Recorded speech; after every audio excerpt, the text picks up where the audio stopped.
She used to be an actress. She ever do anything I saw? I think her biggest deal was that she starred in a pilot. What's a pilot? Well, you know the shows on TV? I don't watch TV. Yes, but you're aware that there's an invention called television, and on that invention, they show shows.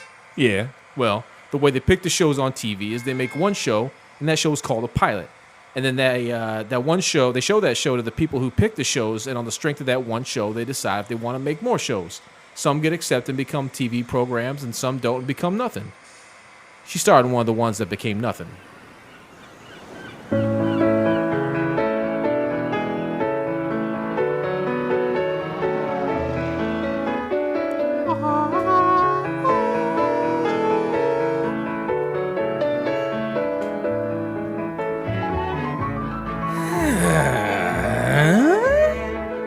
Welcome to Couch Pilots. All of you are my friends. It's the show that dares to fly into the unknown territory of awful television pilots of the past. My name is Jason, and with me is the man who is with me.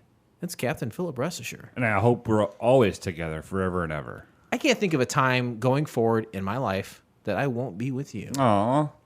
That's the friendship right there. Ba-ba, ba-ba, I got you, babe. Ba-ba, ba-ba, ba-ba, I got you, babe. Remember that song? You're going to say that shit song? Remember that fucking shit? Sonny and Cher. Yeah. Cher was a half-breed. What's that mean? That's the term they used back then. I think it meant like half white, half Indian. Oh. What's that movie she was in? Mask. No, it was way before that. Mermaids. No, it was way before that. It was Citizen Kang. Kangaroo. We had this discussion one time at work. We were talking about Sonny and Cher, and I was talking about how Sonny was a real asshole and used to beat her and stuff. And the people that I work with were like, no, that is not true. I'm like, he was a lot older than she was. He was very bossy, and I'm sure he had to... You're not thinking of Ike Turner, are you? No. Okay. That's exactly what somebody said to me. That makes sense. Yeah, I think Sonny Bono, R.I.P. Bono, is one of those guys who's like, he's an ambitious guy, but when it comes to like the talent department, he had like almost no talent. Oh no, yeah. I mean, she held it up, but I mean, he was the businessman of it. You know, what I mean, he knew how to crank the gears, and he's the director who puts himself in his movies. Right. Is what he is. Right. And I will say that like in that time frame when they were hosted to popularity and stardom, Cher was a beautiful woman, right? Like, there's no reason that she shouldn't have been a star. If she had some talent to back up the beauty, why not? Of course. For a long time, she should have been with somebody a lot better than him. Like who? Anybody. You? No. Age is different. She's probably knocking on 80's door, Oof, right? yeah. She's seriously probably almost 80. Did you see Adele? Like, has lost Dude, so you're much... getting? Yeah. That one? Yeah.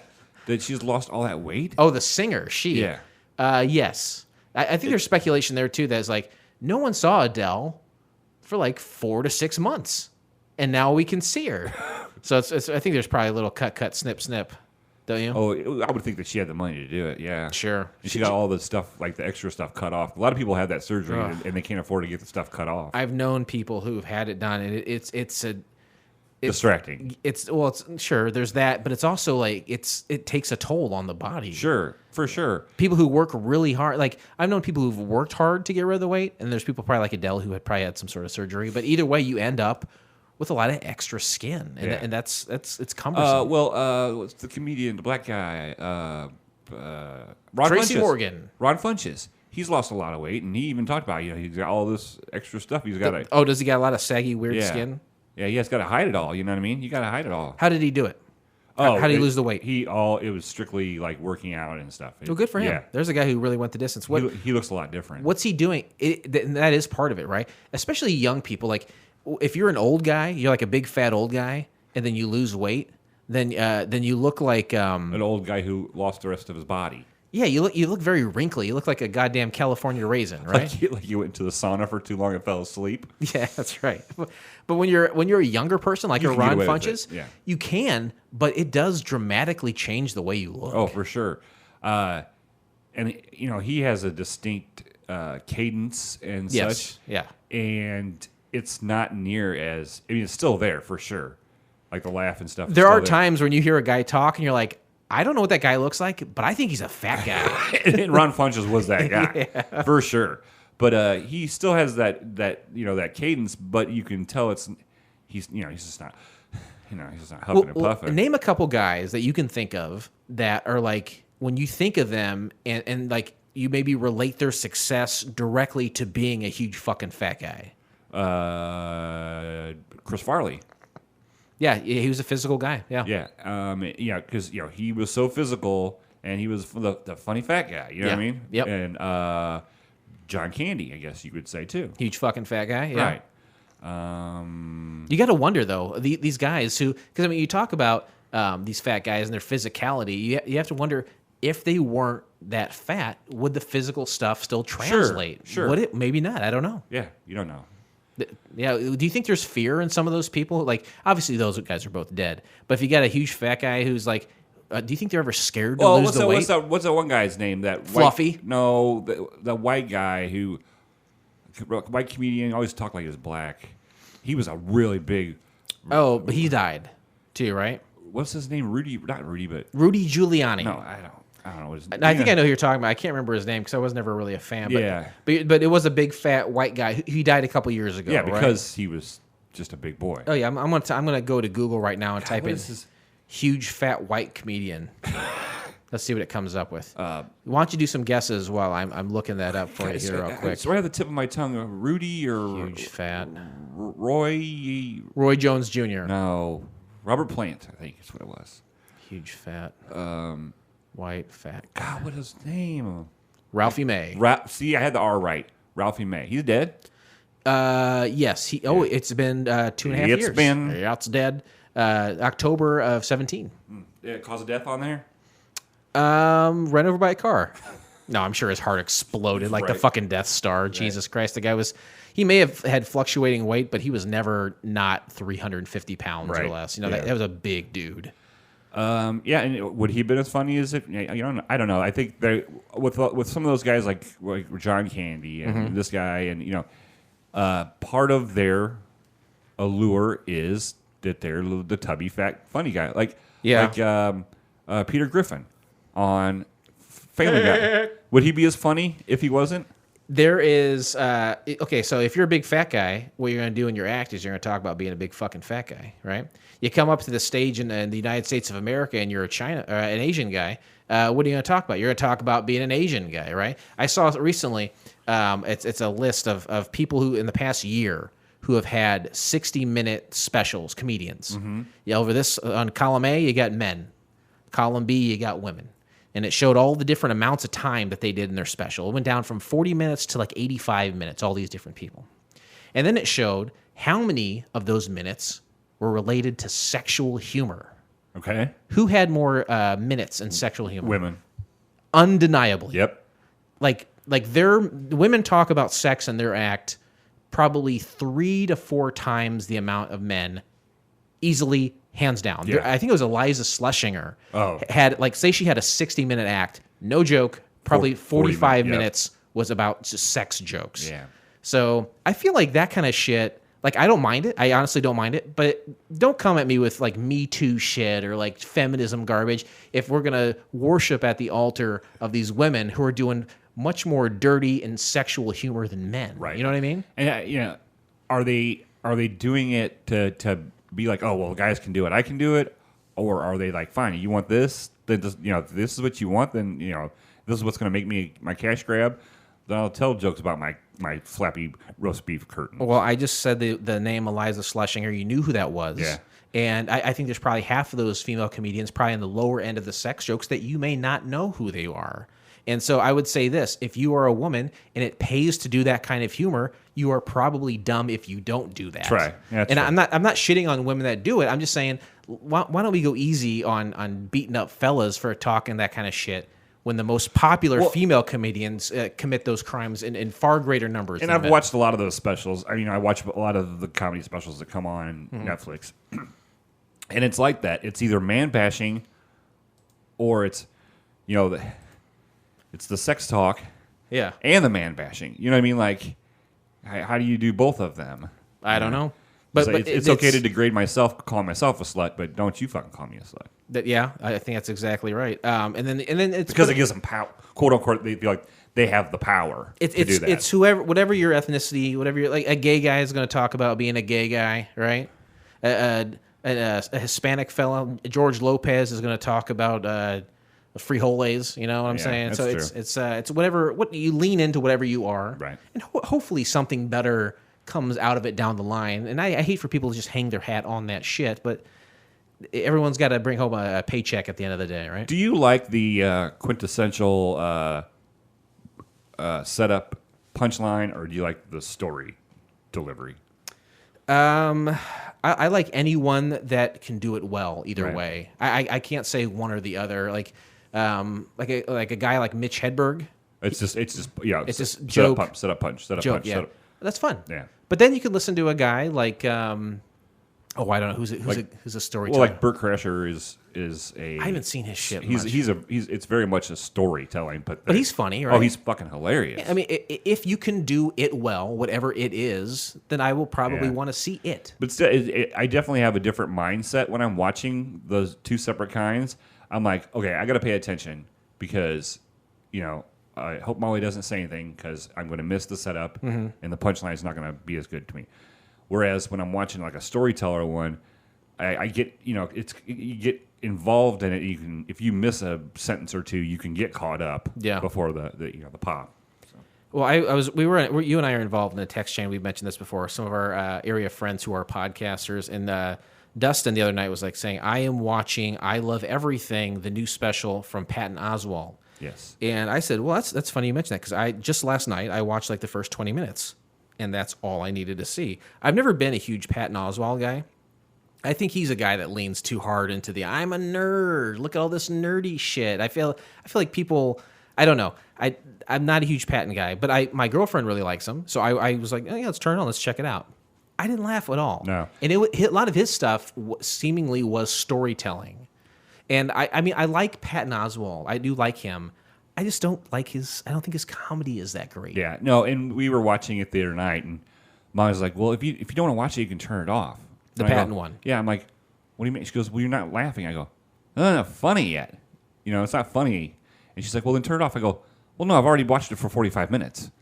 There's got to be a payoff here." There is a point of no return. I think I felt like I was at the point where I could turn it off at 20 minutes. Right. But if you're in 45 minutes out of a 50-minute set, you got to hang out those last 5 minutes. Yeah. So I don't know. Just now that we've talked about how we think comedy should be, now let's shit on the format altogether.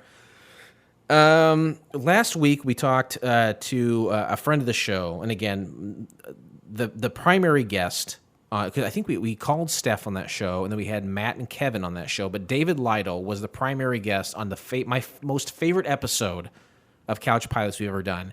And he was potentially on for the last episode. Yeah. I'd love to see him again, and maybe we will, but he's moving out of the area soon. yeah, we'll definitely have to try to get him back on one more time. And we were talking about, one of the things we were talking about last week was woodworking, and you are a man of extreme fixated obsessions. Well, it's funny that you mentioned that because when I was at Menards the other day and I was looking at ridiculous stuff to be looking at, Like in terms of just tools, woodworking tools. I was looking for like a Lazy Susan plaque to make a project, and I was like, right now, Jason is going, see, I told you it was going to be something else. Instead of bowling. Instead of bowling. Now, this is because bowling, I can't do it. You know what I mean? Well, that's you. You have to be laser focused on something. You're right. And you didn't have that for a while. It may have been driving you crazy. I don't know. I think it was, I felt I didn't have a purpose. When I first met you, you were doing a lot of interviews, and I think at one point in time, you were really heavily into the roots country music scene. Right. Interviews, shows, having artists stay at your house, talking to these folks, releasing episodes. It was a really cool thing. And then somewhere down the line, I think you maybe got sick of that, or maybe you felt like people weren't participating, or the scene was kind of dried up, and you talked to everyone that you wanted to talk to, and your focus had turned to camping. Right. You loved camping. And at one point, you're like, look at this 5-gallon bucket that I put foam around you can shit in. And I was like, all right, it's fine. And you had all these, you bought a camper at one point. You complained about the camper, and you said the camper is broken, or this, what is it, the awning broke on the camper. I got to fix it. And after that, what was it after camping? What was your fixation? What was it? It was we just moved into the house, so we didn't really go camping. Maybe the pool. Pool. Maybe you really diverted all of your attention to upgrading and maintaining that swimming pool. Right, which took a lot of work to do. Mm-hmm. And then it got frustrating to me, and it was nothing but disappointment. But you've learned a lot. Yeah. You made great strides there. And then after that, it was like, I love bowling. Everything that I do now will be about bowling. You say, what about everything that? I talk about? Though, I say, what about that camping? Like camping shit. Well, I got too old. And it's like, well, what about remember, like, you really like the swimming pool? They said the swimming is shit. Camping is what it is now, or bowling rather. And so you love bowling, and you join a couple leagues, and you're doing it in the nights that aren't league nights, 3-4 nights a week. You're bowling, and you love it. I do a podcast about it. You did a podcast, and then I go, I don't like podcasting anymore, so I quit that. And they said now everything is shut down, and bowling is non-essential. We can't have it open. And I was like, fuck. I was like, How did you come across? Why is woodworking your new obsession? How did you come into that? That's a good question. Thank you. You're a great interviewer. How did it come about? Hold on a second. I guess Molly wanted me to build.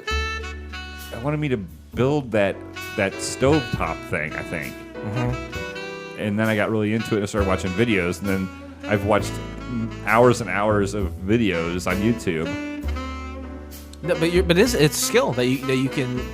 I think that it's useful. It is a useful skill. Right. Like when I've sent the stuff to my dad, like I take pictures and he's like, "You're doing awesome." You're like, And your dad said that to you? Yeah. He goes, that stuff is awesome. Okay. That's it. We're done. We figured it out.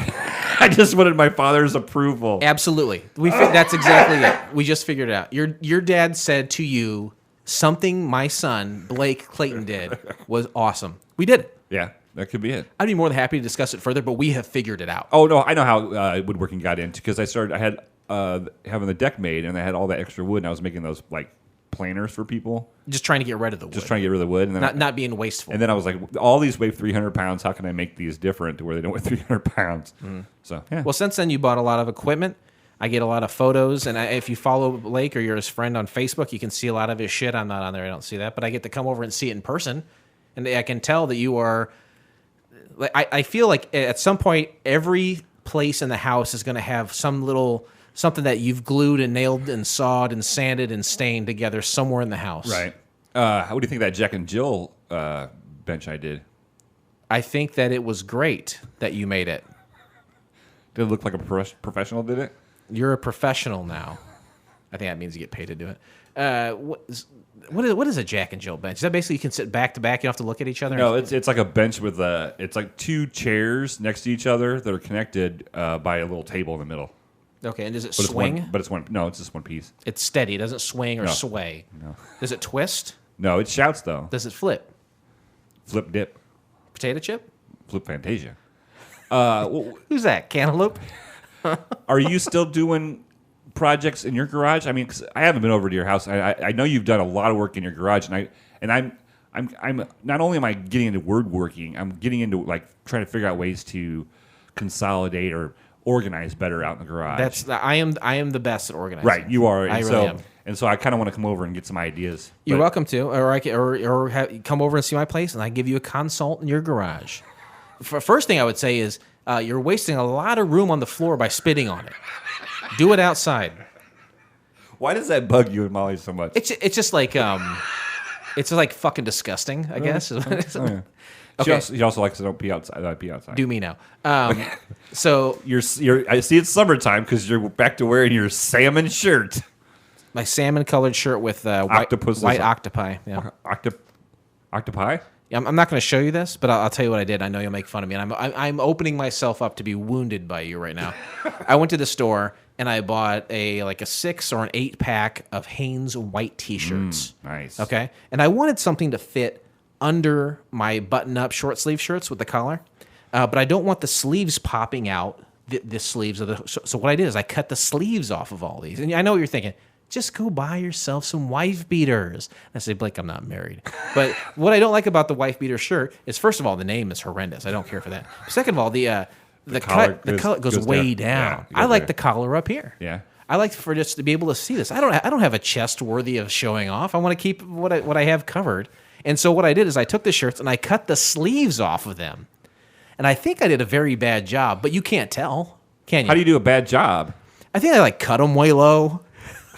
So they bunch up. They kind of bunch up in the. I feel like I cut the bottoms of the sleeves way to almost the midsection of my rib cage. You're trying to be like a workout dude. I'm not trying to. It just No, turned out. you gave it the workout cut. Yeah. What you should have did is just cut along the seam, or cut along the sleeve seam, Yeah. and then you could have used them as hair things. Oh, yeah, that's right. I could use the sleeves for my luscious long hair. Okay, so that's something. One project I had, cutting the sleeves off a shirt. Another project I had, it was a 10-minute project, but Dustin gave me his old map of the United States that he put the bottle caps into because he redid his basement. He's like, you can have this. So I screwed that into the ceiling of my garage. I thought it was kind of cool. Okay, cool. Something else I did, my brother just bought a house. Really? It's in the Sunnyland area, that mythical overlap Venn diagram between East Peoria and Washington. Washington. How many R's are in Washington? R is not short for retard, by the way. I don't say that anymore. Yeah. But he lives in Sunnyland, and he bought a house, and in the backyard, he's got like a chain link fence that goes around the whole thing. Okay. And then one neighbor on one side put in a 6-foot-tall wooden privacy fence. Right. And then kind of inside the chain link fence, there was a privacy fence also on the other two sides of his backyard. My brother, I go over there and I see it. He's like, I don't want these. I don't want these privacy fences. And a few weeks before that, my girlfriend, who just bought a house, says, I want a privacy fence. And so in my head, I'm thinking, cha-ching. My girlfriend has a house. She wants something that my brother doesn't want, who he has at his house. That's too quick for me. I was thinking she wants a privacy fence. To have sex in the backyard. Maybe, I don't know. And then my brother was like, I don't want a privacy fence. I want to expose myself to everybody in the neighborhood. So I in my head, I'm like, okay, this is what I got to do. I have to take the privacy fence out from my brother's place, and then put it in your girlfriend's backyard. Yes, thank you. So that's exactly what I did. A few days later, I went back, and her and I took out all the fence. We stacked it up, and then it took about 3-4 hours. And then the next day, we came back with a U-Haul truck, loaded it all in, and took it over to her place. Now she's power washing it, and she's going to seal it and stain it and then put it in her yard. Nice. That's a win. That's a big price too. Yeah, I think it would cost her $1,000. Where we bought my brother a weed whacker and a leaf blower as a thank you. Oh, that guy. So that's a win-win. That's a project that I've been working on to stave off insanity. You're doing a lot of projects at your girlfriend's house.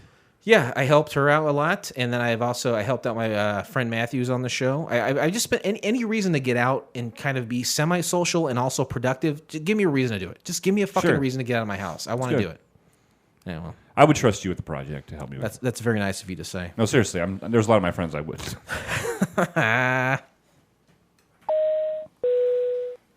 Ladies and gentlemen, the captains have turned on the fasten seatbelt sign. I feel like we really caught up there with each other. Yeah, it was more of a conversational. Yeah, less bits. You know what? I love a good bit. Oh. But sometimes we just need no bit. Right. You know what? A no bit is sometimes the best bit. I agree. Today we discuss the pilot episode of She's With Me from the year of our Lord 1900 plus 86. Now I can say that was a great year. 1986? Yeah. Oh man, I was 11 years old because you were 5. I was 5. That's exactly You're right. 5 years old. I don't know what that's from. You've been doing Eddie it for Murphy. years. I love it. It was funny. We at work. I didn't mean to derail, but we had all the rubber gloves at work for when the two guys that are in charge of taking everybody's temperatures when they come in the building in the morning. Yeah. Well, they wear the rubber gloves. You do that every day, huh? Uh-huh. Okay. Yeah. And so the other day I took one and I blew it up. I was blowing it up, Like Howie Mandel. Well, and that's what a lady at work goes, are you going to do the Howie Mandel joke? And I said, no, I don't think I can get this out of my head. So I blew it up real big. I tied it up, and then I made a face on it, and I put it in my boss's office. Anyway, And that's how you get a promotion. he's having a really bad day, and he walks in and he goes, "Oh!" He goes, "There's somebody in my office," and he starts trying to do a bit. Now that was related to Eddie Murphy somehow. No, the 5 years old was. And the 5 is what, the number of fingers on a hand, which was in a glove that you wrote on. No, I just. I'm trying to make the connection in my head. How we got. I think there. the connection was it was about the same time frame when Eddie Murphy did. Or maybe, no, you know what? It was Bill Cosby, 5 years old. That's what it was. 5 years old. Yeah, that was Bill Cosby. Never mind. I still don't get it. I'm done being interested. I'm done feigning interest in how you got there. I felt like they succeeded just holding on to you as long as I did. Yeah, good job. Let's go back to 1986. In our minds. And we do that so we can properly talk about, understand, and digest the pilot that we're talking about today, and that's She's With Me. Yes. We can't look at this pilot as of today, 2020. I mean, it's been 30-some years ago. Yeah, right? I mean, we could do it, but we'd be It's assholes. not fair. That's Yeah, not fair. it's of like all the raters and graders of the Yes, world. They're all yes. assholes because they graded upon today. Yeah. You know, in 1986, we didn't have things that we have like now. Let's talk about some of those. We name 3 or 4 real quick. I'll name 3 or 4. We didn't have Kevin Clark's. Yeah, that's true. He just celebrated his 30th birthday as he was born in 1990. We didn't have any Kevin Clark's back then. Can you imagine life without a Kevin Clark? Sure. What's that sound? Is that you? That's my sandal moving. Okay, I just making sure it's not something else. Like a possum. A baby possum or something. You get a baby possum in the studio a lot? Just once. Or what? Yeah, that's what it was. Ooh, there's an elephant in the room. Back in hang it. 1986, we didn't have Belle Biv DeVoe. That's probably true. Yeah, and Life was poisoned before they showed up. we didn't have Tom Brady for sure. You know, and we didn't have a Band-Aids. So I mean, the world in 2020 is so much different than the world in 1986. Not the kind of world I want to live in. I'd rather be back in 86, to be honest with you. Let's talk- That's when the Bears were great. Hell yeah, coming off that 1985 season. We are the Bears. Please. Shuffling Playing crew. crew. Shuffling on down, doing it few. We're so bad, we know we're good.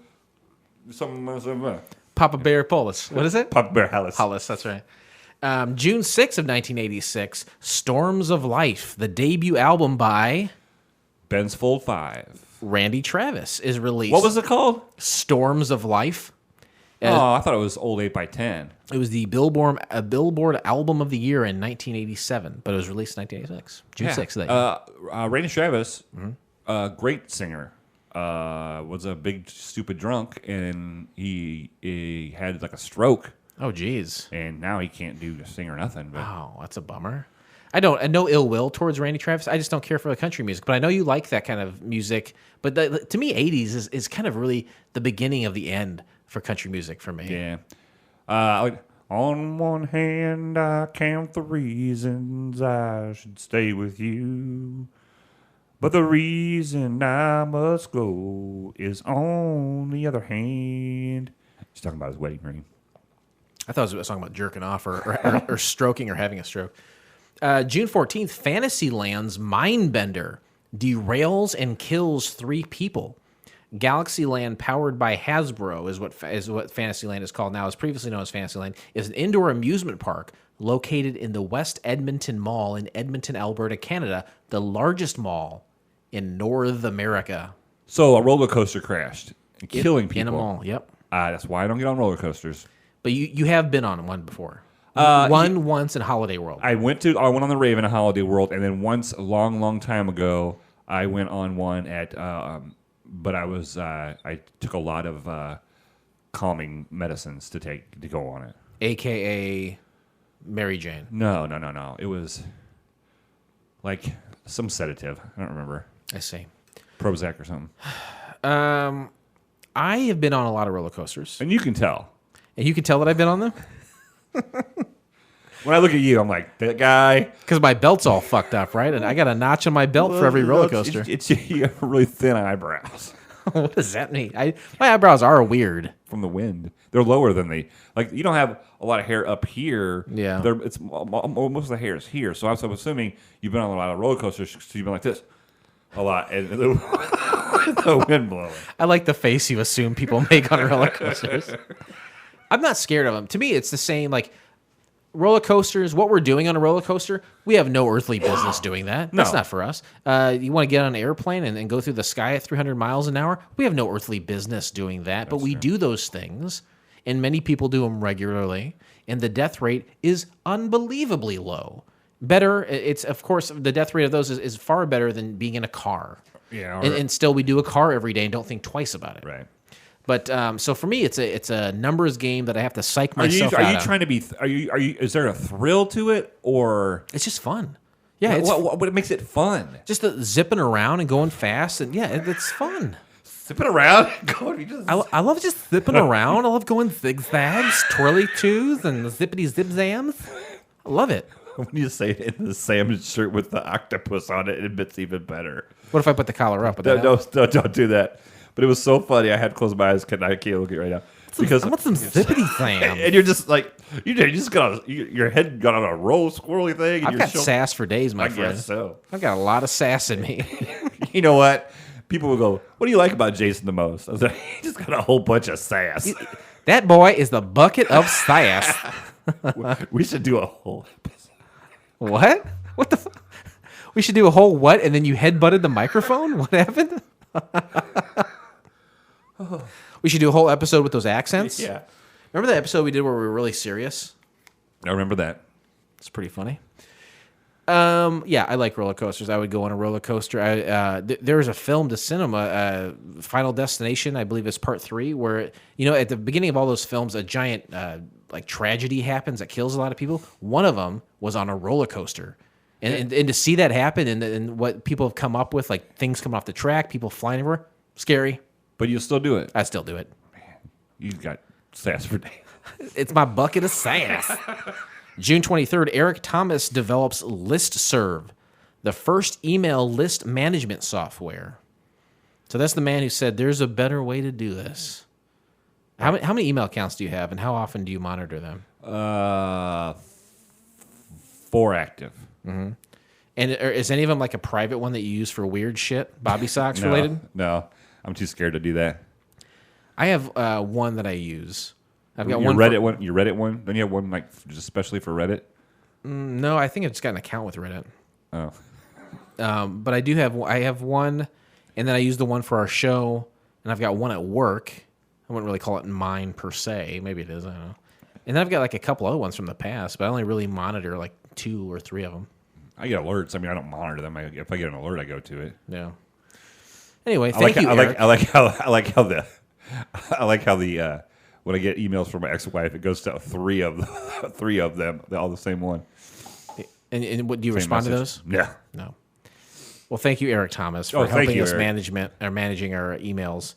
Why do we choose to watch She's With Me? There's 3 simple criteria. One, it was a pilot that never went to series. Right. Whether it aired or not is irrelevant, but only one was made. Number 2, it had to be accessible. We had to be able to find it on the interwebs, and it had to be free because we have rarely paid for any pilots we've watched. Yeah, that's exactly right.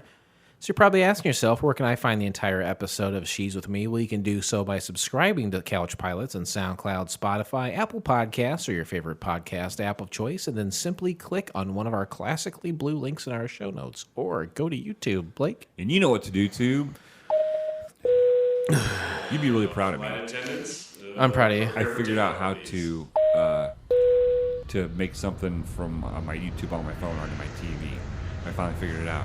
How was that?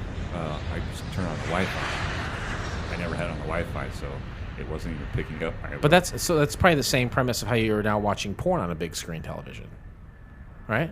Well, yeah, that's why I needed to figure it out. It wasn't to watch pilots. So that is the great equalizer, right? Anytime, like Sure. I always say, new technology happens, it's like, oh, we got to have it on the World Cup soccer, National Geographic, some teen getting fucked. Those are the things that are like at the forefront of technology. And so, like, when you're at home, you're like, I got to figure out how to get this thing to work technologically. It's like, why? So I can watch someone getting fucked. Right. Speaking of someone getting fucked, today I got permission from my wife. Here we go. To take the TV out of the bedroom. I'm going to put it in the garage, so when I'm watching the YouTube videos on how to make stuff, I can like pause it and like not be looking at my phone. I can just be like looking up at the TV. Do you just not use the one in your bedroom at all? Not very often. I don't use mine in my bedroom either. And that's got a mount, so it'd be perfect. Hell yeah, it's got a mount in the bedroom. That's what I'm talking about. Summary of the pilot. Are you ready to? I got it written down. I'm gonna take a couple deep breaths for this one. While selling New Beginnings cosmetics, Edie Gruber, an attractive divorcee, meets Maris McKay, a fashion model who finds a true friend in Edie when she offers to help her solve a problem with her boyfriend. So grateful for her help and kindness, Maris offers Edie a job as her Girl Friday, and the misadventures of two friends sharing each other's joys and sorrows are related. That's an F. Because that basically tells you everything that happens. It's lengthy, and it basically tells you everything that happens. Like, we almost don't even need to take 10 minutes. I just have you read that over again. What you just did there is you graded and then analyzed the summary for today's program. Sure, yes. F. And that's a bad score. That is not fantastic, I'll tell you that. Well, here's something that's fantastic, subjective, interesting facts. Ladies and gentlemen, welcome to Interesting Facts. This is the part of the show where Dusty Rhodes doesn't talk about a bicycle. And we talk about facts that happened with this pilot and stuff you may not know happened. And Jason has scoured the internet. What we ask you is please do not speak to anyone else about these facts, your opinions. Call the Comrade rule. Don't even know if it's still alive. But you're not to discuss and taint someone else's experience by talking to them about these facts. Proceed.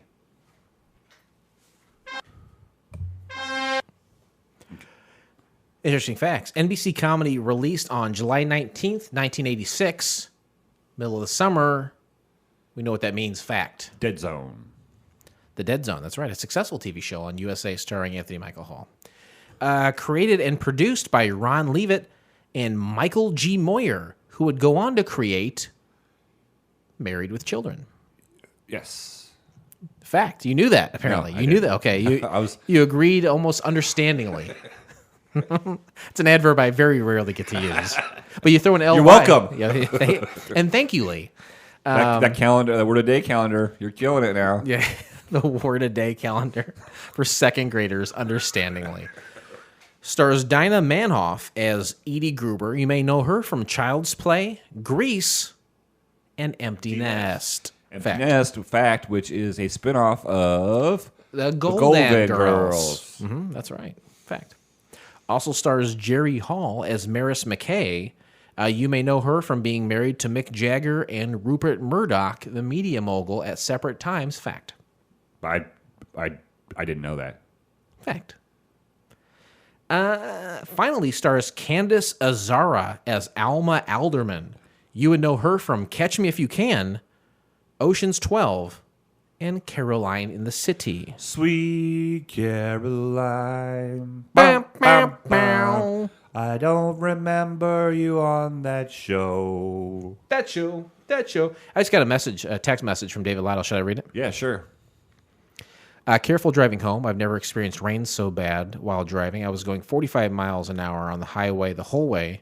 Thanks again for the beer and having me on. It's always so much fun. He's a great guy. Great guy. Who like, if I was on someone else's show and I had a mediocre time and checked out halfway in, I wouldn't send him a warning on my way home. Right. But no, thank you, David. I appreciate that. Well, it's because you set him up at the beginning. You're like, you were on the best, my favorite episode. I wanted to just milk and twist and get every last drop out of him. So well, just like when Molly was on the other day or a couple weeks ago, Yeah. you lightning doesn't strike twice. You know? That's right. Interesting facts over. This is a show, and I'm going to set up right now. This show may as well not even exist. I can't find virtually hide nor hair of any information about this show anyway. I stumbled across it, ass backwards. I honestly don't even remember how I came across it. but it's not on IMDb. This has production value. Stuff happened here. Right. There's Jerry Hall was a kind of I guess a model of note in the 80s, and Dinah Manhoff was a star of a successful television program in Empty Nest, and it's not on IMDb. That's a really weird thing. And there's two. The waiter is a character actor we've seen in a lot of stuff. Yes, the character he most notably for me anyway was I think he was like the psychologist in Terminator 1 and 2. And then one of the first two guys that were sitting at the table with her. Yes, one of those guys who was a character actor. See, I don't know because I would have dug into it more if it was available on IMDb, but those credits simply weren't there. Maybe at the end I could have dissected a little bit better. That's okay. You dissected good. Well, thank you. That's all that I have for interesting facts, and a little precursor to later. There's no reviews. All right, there's no reviews on this thing. A lot of our listeners are pumped up. Twitter responses. Twitter responses.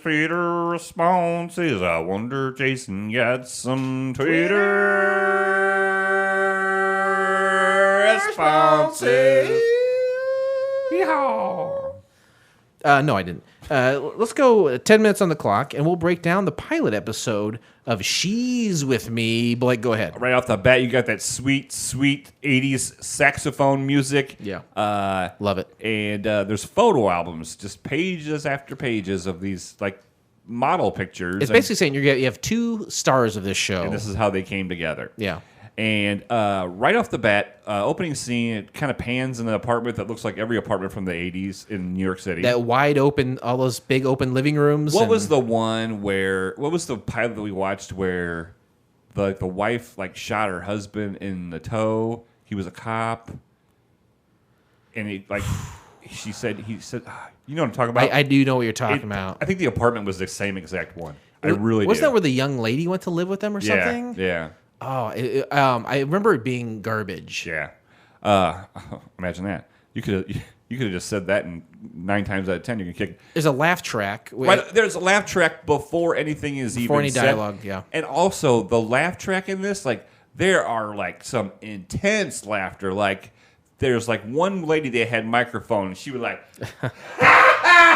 oh, child, that's funny. Oh, child. That's what it was like. There was, definitely a laugh track before anything else. The hair in this is unbelievable. All right. Well, the 80s. It's mullet-esque and feathery. Yeah. And so this lady who comes out, this is Edie, and she's Dinah from, her name is Dinah, the actress's name, and she's from Empty Married Nest. to Paul Simon. She's married to Paul Simon. And then, but her hair, to me, her hair looks exactly like Marcy's hair. That was the neighbor from Ed and, Al and Peggy Bundy.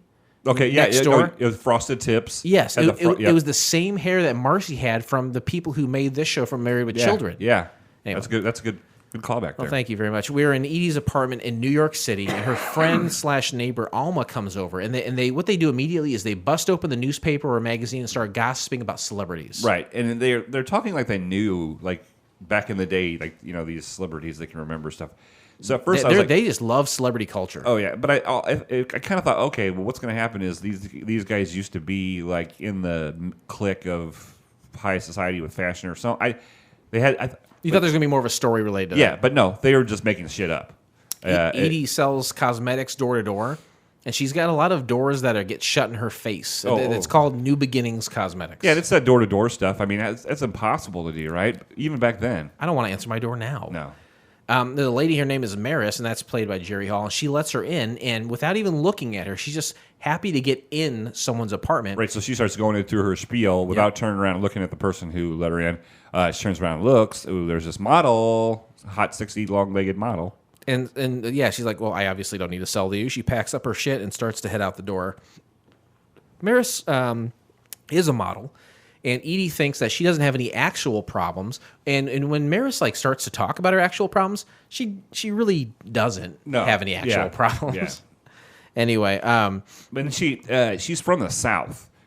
And I don't feel like that accent was... It kicked in. It didn't kick in until she mentioned that she wasn't from around there. Then it kicked in. But before they mentioned it, I noticed an accent. Okay. But to me, it wasn't totally Southern. It was weird. It was like a fucked up accent. She was trying to do an accent. Like, don't you hate when somebody's like trying to do an imitation or an accent and they can't keep it going for like a period of time? Yes. I can't stand I hate that. I hate that shit. God. Maris complains about her boyfriend not making a commitment, and then the women connect over their problems with relationships. Edie says that her husband Stanley left her for an 18-year-old. Yeah, I was like, whoa, that's pretty intense there. Good Lord. And and Edie's saying to Maris about like, well, are you giving him the milk? And this comes up quite a few times. They keep saying that, yeah. Sex is a reference to milk, and then she says, you know what? You need next time he asks for the milk, you need to tell him all you got's a rusty bucket, And a rusty pail. The crowd loves it. Ooh, yeah. Oh my God, child, that's so funny. That bucket is rusty. Ooh, yeah. You white folk are funny when you say rusty pail. Maris reveals that her boyfriend is Barracuda Johnson, and he is a Rock star. Yeah. And Barracuda. Edie, that heart?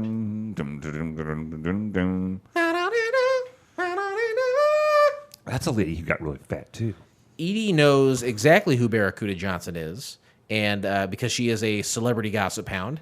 And Maris she's going to tell off her boyfriend. She's decided she's had it. She's going to tell him off, but she wants Edie to come back to her place that night and support her. Yeah, and all the while she's like, "See, here's some of his stuff I have in this box, and I want you to be here when I call him to come over, and I'm going to give him his stuff back." But all she can see is a box full of famous people's and stuff. she's just sniffing it, and it's just weird. But she agrees to come back at 7:30. So the next scene is all the girls and all the ladies in the apartment who are getting ready to play cribbage or crabbage. Yeah, over at Edie's place. Yeah. This is back at Edie's apartment.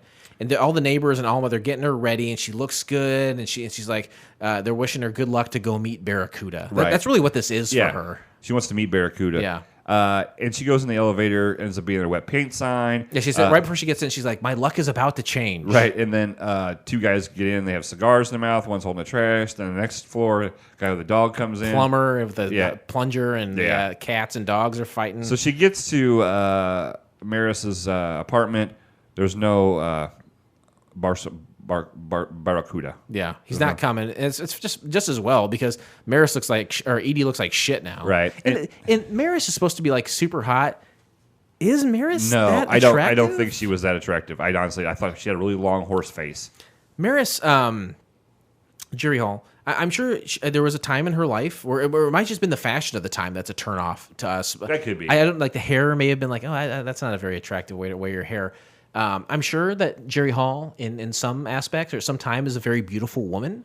But to me, she's probably just a model that they picked to be on this pilot. Why not pick someone who has maybe a little bit better acting chops and it was maybe more seasoned? I don't know, maybe like a little bit more hot, beautiful than that's true at the time. So Maris is like, you know what? He didn't show up. Fuck him. We're gonna go out. Yep. I got us dates. They go to dinner with these two guys, and the two guys are not even paying attention to Edie at all. They're like, I Maris don't care is if a you hot wrote model. Great rock and roll song. Yeah. Your husband is Paul Simon. It doesn't matter. Edie Brickell. They're completely.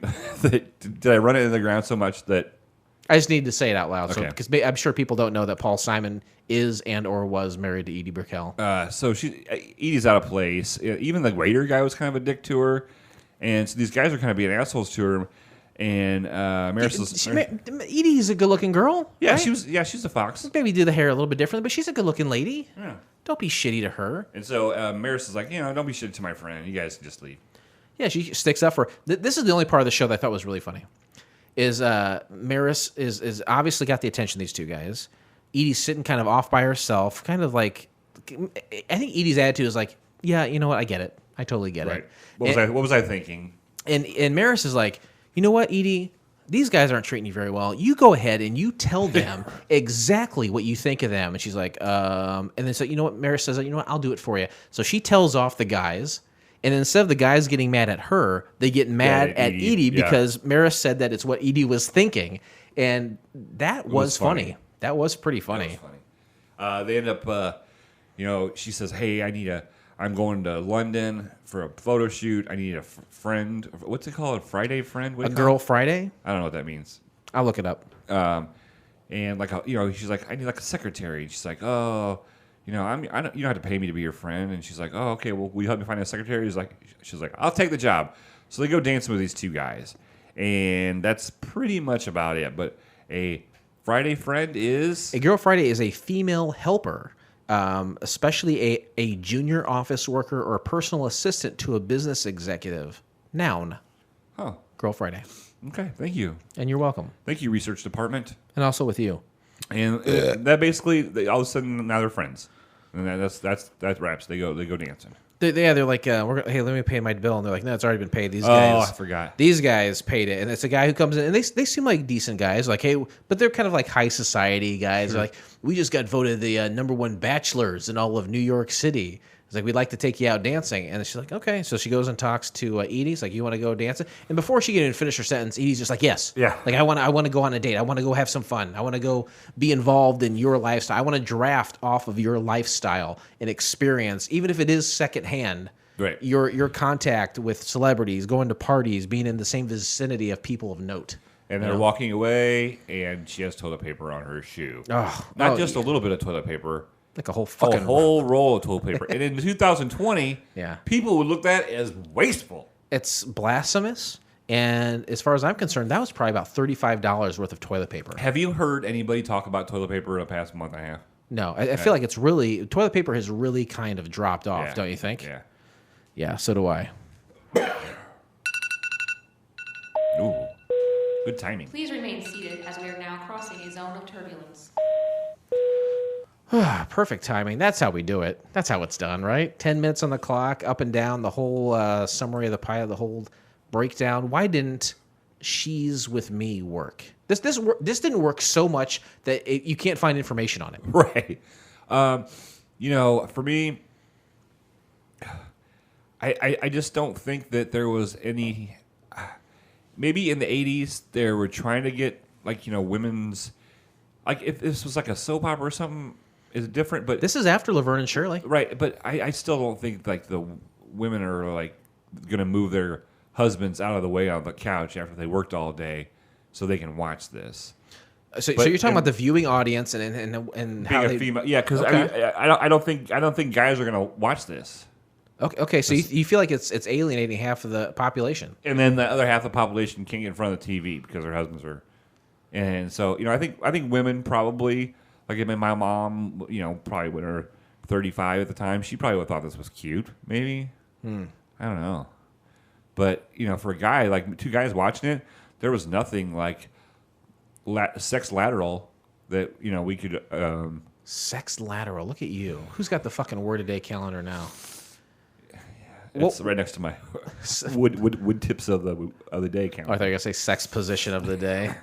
Well, where does sex position of the day and woodworking? Where do they meet? Where's the vortex there? It's a 90-degree angle with pocket screws. Well said. What would you do to improve this? I have an answer whenever you're done. I would have changed the model. I would have changed that actress and give it to somebody else. That's definitely part of it. Yeah. Yeah, and maybe I would have added another guy character. It was like a friend, like a gay friend, maybe 100%. even. 100%. Yeah. Yeah. The Jerry Hall, as popular as a model as she may have been, as beautiful as some people may have thought her to be, those things do not a good actress make necessarily.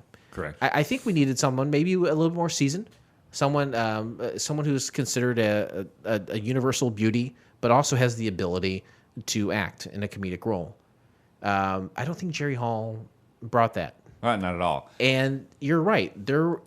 From what I counted, there were three characters. There's three main characters that we would see every week. They're all women. There was Alma, the neighbor. There was Edie, and there's Maris. That's it. Yeah. And you know what? That again, kind of three characters do not a show make, but you do need male characters.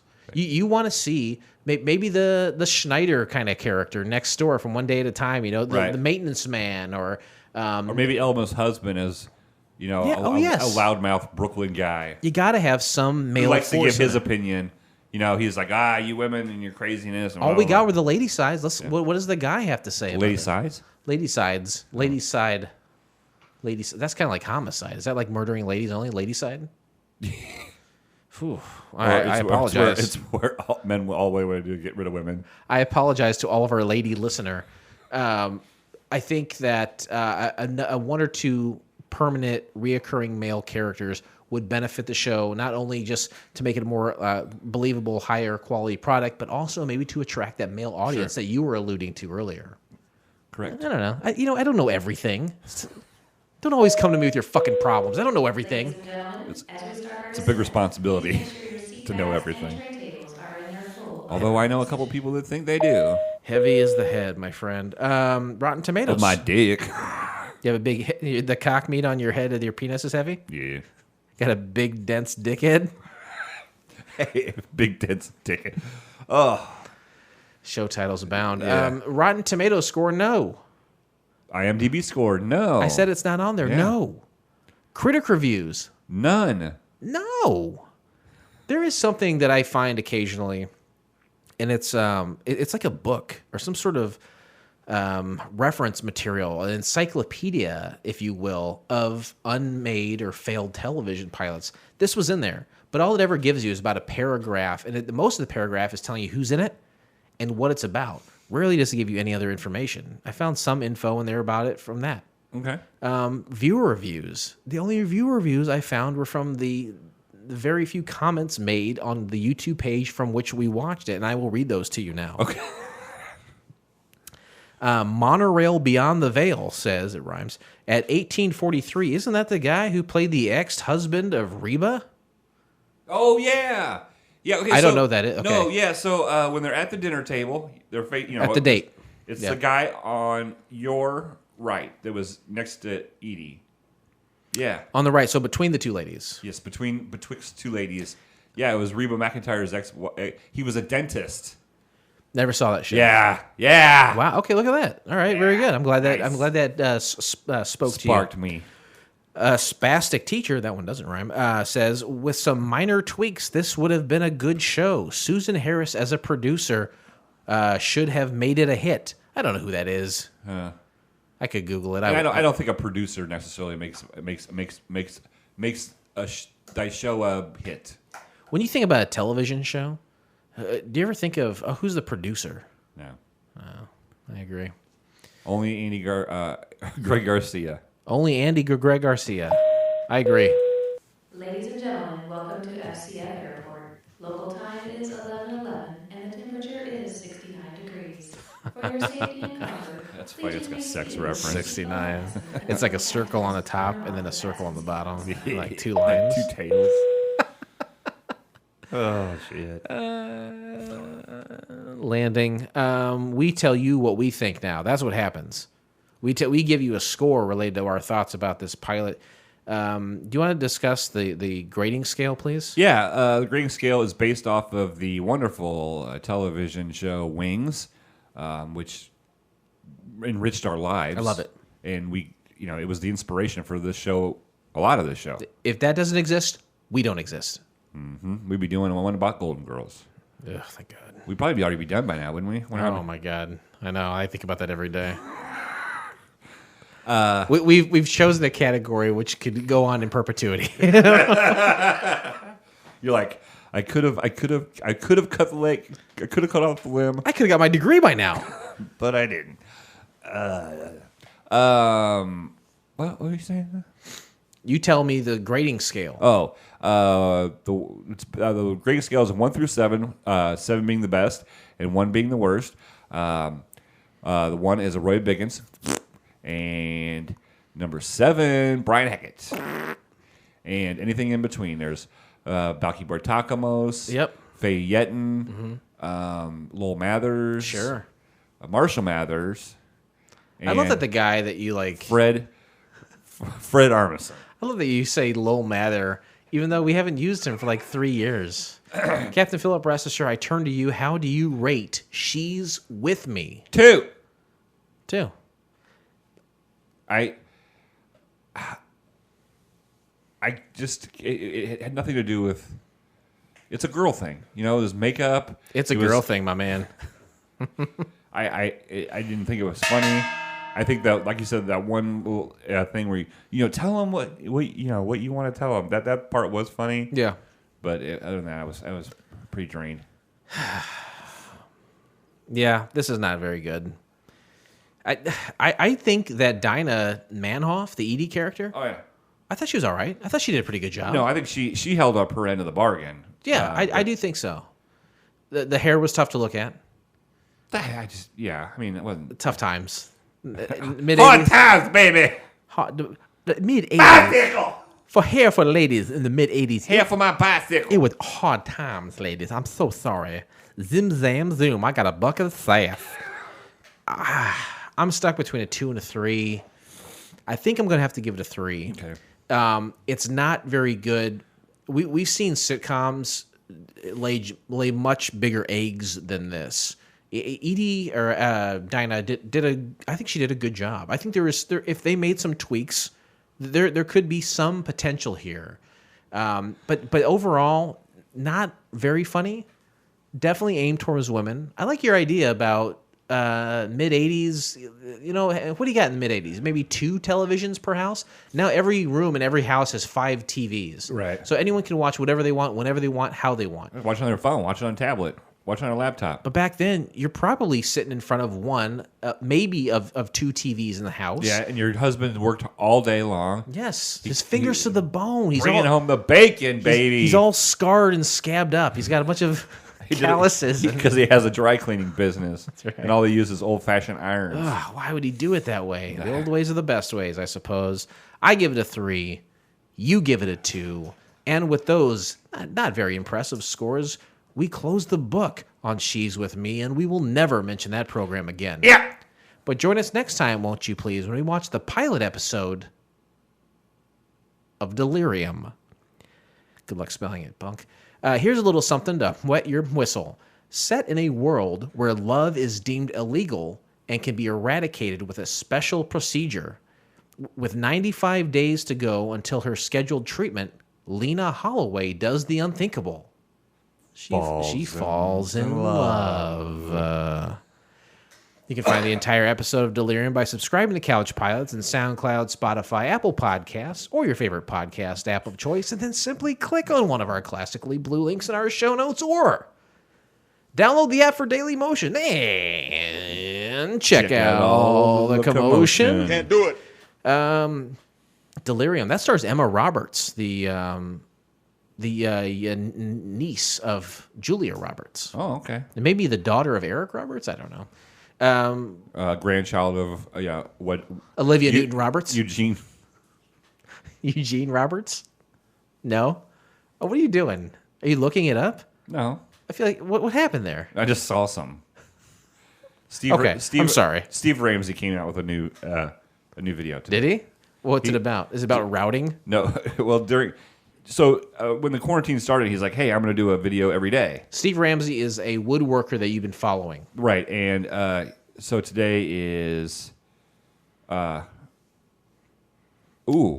is bad news. It says, its title is, Yikes. Well, that bandsaw is history. I gotta say... Yesterday, he changed the blade on his bandsaw, which if you think... Look that up sometime of how tedious of a process that is, and how amazing that is. And then can't wait to find out how it broke. Whew. A bandsaw blade is like a huge, right. It's like it's a huge, almost like a belt. Yeah, like a belt. What happens when a show comes to a screeching halt, do you think? We may never know. I'm sorry. I got distracted.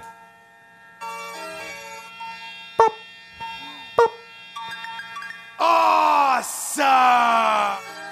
You know what? Let's just play the audio. She's With Me. That's when a show comes to a screeching halt. I'm very interested to see. That was 2 weeks ago. We had. Hey, an episode folks, come out. let us know what you think of that episode. we have a difference of opinion. Oh, did you not like that? Huh? Oh no, I think it's funny. Yeah, oh yeah. Because I was here. Yeah. And, but I don't know how that will translate. Mostly if somebody's never heard the show before. Yeah, 2 weeks ago we decided to stop recording midway through an episode and just play the entire audio of the pilot in which we were speaking. Something that we have never done. No. I pride myself On new things, on exploring new grounds, Yeah. and that was definitely part of that. If you like us, and I can't imagine that you do, go to couchpilotspodcast.com. There you can check out every single episode we've ever done, and it's all for only $1 a piece, right? Nope, it's free. That's even better. Check us out on Facebook, Twitter. Like us, comment, give us some information about a pilot that you would like us to watch. We'll move it to the top of the list. Right. We've got some fun ideas coming up for themed seasons. But we'll break them up. Do you want to tease that at all or not? Yeah, we're definitely. I've been doing a lot of work lately. You've been doing a lot of work. You've been quarantined, and you've been doing a lot of organization. I mean, people don't realize how close Couch Pilots was to ending because you were almost out of links. You know, of my research, Because like from the day one, you're like, I got hundreds. Well, when you're first starting out and you're on episode 30, you're like, oh my god, you got a couple hundred. But when you do 250 episodes, you're like, where do those hundreds go? right, exactly. Yeah, we did 'em. You have found a lot more since then. But we almost had a rusty pail. Give me, give me your milk. Next time my wife says, hey, I want to have sex, I'm gonna go, no, I got a rusty balls. Oh. Hey. I was looking around and it said something like at one point I think when networks and maybe some cable channels were producing original content for television serials, they were doing there was like 200 pilots a year that were generated between all these different networks and everything. So for me, it gives me hope thinking that these are out there, or they'll spring up eventually, or I'll keep unearthing them. But yeah, I've got over 100 now. I've gone back and I've really hit it hard, and I've got over 100 episodes that we can still do going forward. Because I honestly, I was teasing the idea of ending the show at $2.99. That's funny. Because we ended one of our other shows that we did together at $2.99. I was really thinking about ending at $2.99. That would be funny. But we do have 100 more if we choose to do that. And some of the seasons, and a season for us is 10 episodes. And some of the seasons coming up, I think we're going to do shows that were spin-offs, failed spin-offs of popular TV shows. I like that. There's a season worth of... Tuckley's, right? There's Chris Tuckley, super fan of the program. Will send us links on occasion, and we accumulate them and bind them together to make one solid season. We've done that once, and about a year ago. We are in this process of doing it again. We'll do another round of the Tuckley 10-2. Great. That's what it's going to be called, Tuckley 10-2. Tuckley 10-2, a lot of UK shows. UK pilots, for sure. And then there is one that's going to be all game shows, I think. That's up by Ballywick. You're a good wicker. And then Adult Swim. Now, Adult Swim does a lot of cartoons, but they do live action, too. And I like the Adult Swim idea because I know that they're usually about 15 minutes or less. And you hate this show, and the least amount of time you can spend on it, the better. And I thought there was one more. That might have been it. That's cool, though. CBS Summer Playhouse. I'm working on. There's about 15, 20 of those I just can't find, but I'm looking. I'm still looking. And I have been unsuccessful finding any of the Utopia full episodes. And I told you that if you found at least if you found the episodes, we would do the entire run of Utopia. I can't find them full episodes. All I find is like little junk. You find an illegal website. Maybe they'll have it on there. Find one of those illegal websites like Couch Tuner or something. There's like m4ufree.fun. There's some sites that are like that have a bunch of illegal shit that you can watch anything on, even like current movies in theaters. I have a question for you. I want to see what you think about this. 7. Well, perfect. Thank you very much. And with that, What's the question? Oh, okay. The question is, I found a game show. Okay, it was from 2008. They were trying to rehash Match Game, and currently, I think Alec Baldwin hosts a version of Match Game. Yeah. But 12 years ago, they were trying it again with the host Andy Daly. Okay, great. That'd be awesome. Now, Match Game, I believe, is an hour long, or the version they did was an hour long. But I could only find a 20-minute version of it. Now, if we saw some drama out there, it wouldn't make sense to do a 20 minutes of an hour-long drama because we can't follow the narrative. Right, but it's just a game if show. It's a game like show. You see a couple rounds, you'll understand what the... That's kind of my thought And it has process. Andy Daly in it, which is another plus. It also has Super Dave Osborne. Oh, okay. It's got Scott Thompson from the Green Day. no That literally could not be any more wrong. It's Billy Joe Anderson. Kids in the Hall. Aaron Armstrong. Oh, okay. Kids in the Hall. Sarah Silverman. A couple other people. It's got Norm Macdonald. Wow. But these are the panelists. There's 6 Sure. panelists. I can't remember who the other 2 are, but they have some good names on there. Would that 20-minute version, that edited version of Andy Daly's 2008 match game, would you accept that? Or Does it start and then just end in 20 minutes, or is it like a middle of it? it's the opening of the show? Okay, as long as it has the opening, I think it would work if it has the opening because you at least have to have that to set up. You have to have a setup. We'll toss it around. I wanted to figure this out live on the show. Don't pantomime throwing something like we're going to toss. We're not tossing anything. We got a lot of expensive equipment in here. That doesn't make any sense to toss things around in here. Sorry, I'm on vacation. What is one of your suggestions for people to do in quarantine? Something to watch, stream. I will. Oh yeah, solar distance or solar. Solar panels. No, this is the one I was going to do, and I had it all written up because it was the one from the solar distance, solar opposites. That's it. Sorry, Solar Opposites. It's an animated sitcom on Hulu. It's on its first season. It's about these aliens that come and they live in our world. I've heard about that. That's created by someone who made something else, right? That's Rick and Morty, the guy that created Rick and Morty. Justin Roiland. Sure. Is that right? Yeah. But one of the things that caught me about this, and it just came out recently. Well, it's about a month and a half. But episode 1 is the matter transfer array.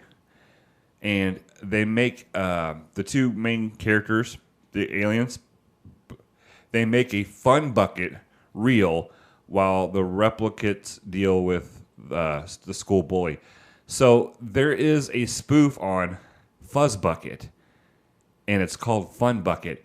And Is it really? Do you feel like it's a direct? it is a direct. There is No way. there's no if, ands, or buts. And Fuzz Bucket was a Disney-made like family night movie that we did with. We didn't do it with Dustin, did we?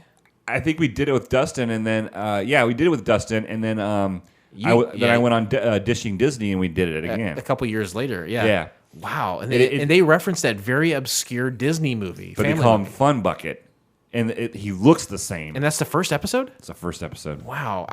I see this. I have almost no interest in it. No, you will. You'll love it. But now that you say that, I might check that out. You got to watch the first episode Okay. because of the whole Fuzz Bucket reference. And I bet you'll watch a couple more episodes. Interesting. Thank you for that. That's your best one so far. It really connects with me. And, Well, I was going to tell you about that about 3 weeks ago, but you turned the show off. oh, I'm sorry. That's okay. This pilot may have been rough. I don't know if that helps at all. No, it's But it's always a smooth flight here on Couch Pilots. Thanks, everyone, and stay safe. We'll see you next time. congratulations. We're out of quarantine. Ooh, On behalf of Couch Pilots and the kind of sold a farm on that, hoping it's all okay. June 15th. I'll keep my fingers crossed. See you on board again in the Can't wait to near bowl. future. Have a nice day. I'm fine with it.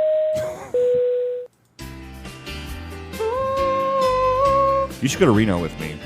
Okay. It's still going. Yeah, October. Oh, that's great. It got moved to October? I'm glad it's still happening. I know Yeah. you're really excited about it. You can go with me and be my girl Friday. Your boy Friday. Boy Thursday. Boy, you're my boy Thursday. Your wife's not going? Well, it's in October now, and it'll be during the school year. There's no way to watch the kid and take it to school. Just call me Boy Thursday. All right.